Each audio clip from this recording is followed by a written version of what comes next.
way to Long Beach. I'm crossing my fingers. My car is still not driving right. I had a check engine come on a couple of days ago, I think on Tuesday, last Tuesday, when I was driving, and I'm still feeling it missing. It's not kicking into gear, and it's kind of stuttering. It's doing something weird, but I took my car and I told them what was going on. They're like, oh, we don't have a code. And basically, if you don't have a code, no one believes you. And I'm like, I'm telling you, something's going out. Something's misfiring. Check the certain areas that I know that should be checked. For instance, like my engine coils and things like that. So I'm just driving along. Now I'm in traffic for 40-something on minutes. I'm meeting a friend in Long Beach at the Aquarium of the Pacific, hoping that I can get there. I'm in like 40 minutes of traffic.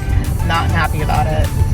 Just wanted to get there, and you know, I could have left earlier, and I was like, oh no, I just have to leave by 9:30 and I should be good. And then I checked the time again, and oh, there's a car accident now. I just don't know why people can't just drive straight.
It's Samara. So I'm going to do a quick review of going to the Aquarium of the Pacific. I've been there before, but it's been like more than 10 years.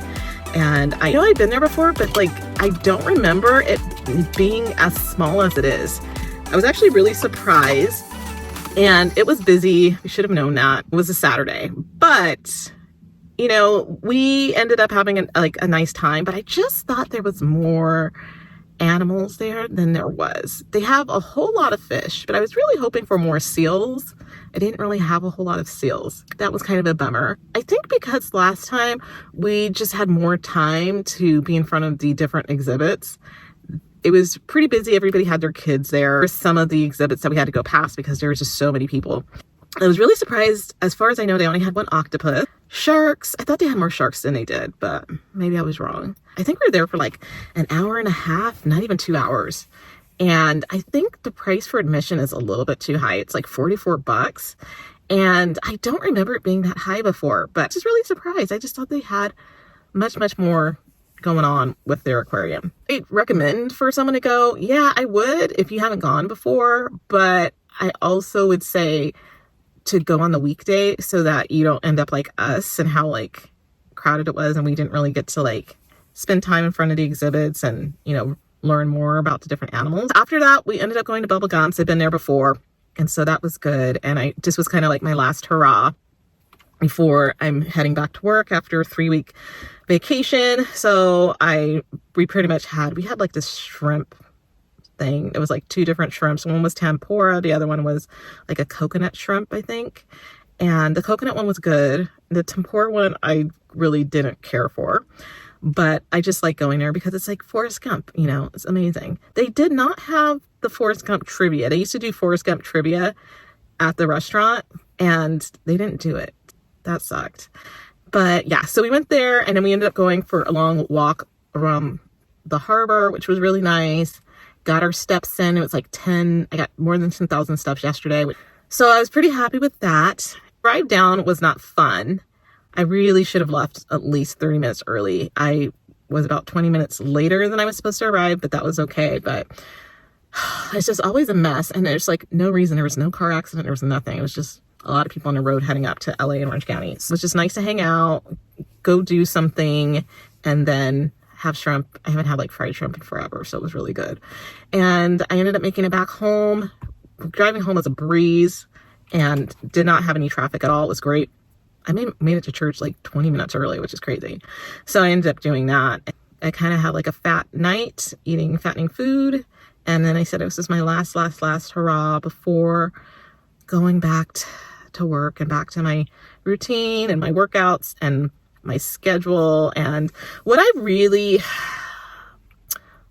learned this winter break was, number one, I didn't do all the like normal New Year stuff I normally do. I normally do like a big cleanse and getting rid of stuff. I really haven't brought in a whole lot of stuff into the house. So I didn't really have a lot to do. And then also, I didn't do a whole lot of work. And so that's different from past years. I would normally be working on extra content in advance to have that ready for January. And this year I just said, you know what? I'm just going to just unplug from everything. I'm not going to work out. I'm not going to do excess work that I don't need to do. And I'm really glad that I did that for myself, because I really needed a break. I needed a moment to just enjoy the final days of my vacation and to just be in a happy place. I didn't realize how frustrated and stressed I was until I was on break and I'd been away from it. And so that was the nice part. I like being able to just be able to stay home if I want. If I want to go to a national park, I can do it. Didn't make it up to Big Sur like I had wanted. And some of that was because I was worried about my car, and also financially just didn't have the extra wiggle room. So I wasn't willing to do it. I thought to myself, I said, you know what? I just had this like sneaking feeling, because I've been talking about this on a couple of videos, that my car was kind of feeling like it was misfiring. So then I just had this thought in my head. I ended up reading the full manual of my car, which I never did. I recommend it. If you get a new car, read the manual ahead of time, because they have recommendations for your car. And for some reason I said, you know what? I wonder if it's the gas I'm using. I need to look into it. So there's this gas station up the street from my house that is, it's like a privately owned gas station. Maybe I should just, use this gas. It's cheaper. It's right down the street from my house. However, it's not like the high quality gas like I had really wanted. Weird lady is like driving around. I don't know if she's like coming to meet my roommate, possibly to meet my roommate. I'm going to go ahead and I'm going to change the gas that I'm using. So I'm just going to just run out, burn my gas down, and then I'm going to put in gas from Mobil, because one of the things that they mentioned was doing gasoline that had like detergent. There was like something about like detergent, and they listed a bunch of top tier gas station to go to. So they're like Shell and Mobil, a couple of other ones. Oh yes, this lady is for my roommate, thank God. And my car has been fine. So I think I solved the issue, and I unfortunately really wished I would have done it sooner, because I would have been able to go up to Big Sur and I would have been able to drive further than I did. Unfortunately, I had to learn the hard way that my car performs better with this different choice of gasoline. So I'm like, oh, now I got to go to Mobil again. I haven't had any issues. I drove my car today to cold plunging and back and let my car idle. I let my car idle for 30 minutes. I was on the phone for like 36 minutes. And what do you know? My car worked just fine. The thing I'm looking forward to with going back to work is just my workouts. That's my main thing. I'm excited about getting back into my routine, going full hog, and then getting back to my routine of back to my healthy eating. I went off plan during break, especially this week. I've gone out a couple times for dinner, which is unusual. So I'm going to definitely get back on track, get back with my water, get moving. And I'm looking forward to yoga. I miss it. I thought I was going to be doing yoga on my vacation, but I didn't do anything. It was just a nice break for my body. And I'm really looking forward to just hitting it super hard in January. That's going to be good. And then I still haven't lost the final 19 pounds that I have left.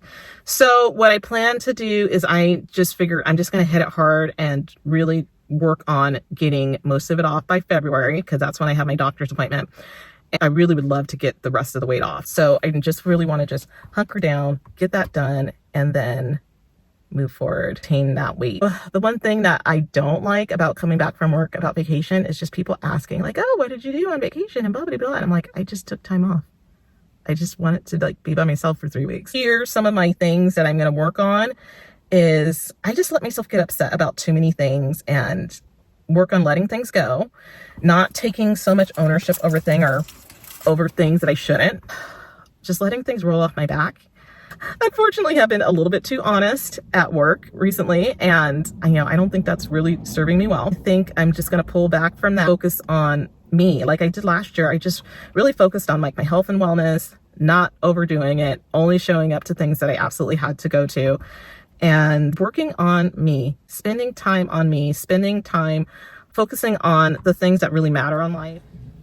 Okay, sorry, my phone died. I got overheated. I didn't realize how warm it was in my car because I was freezing. That's what I plan to do for this year. Just focus on me, focus on my goals that I have.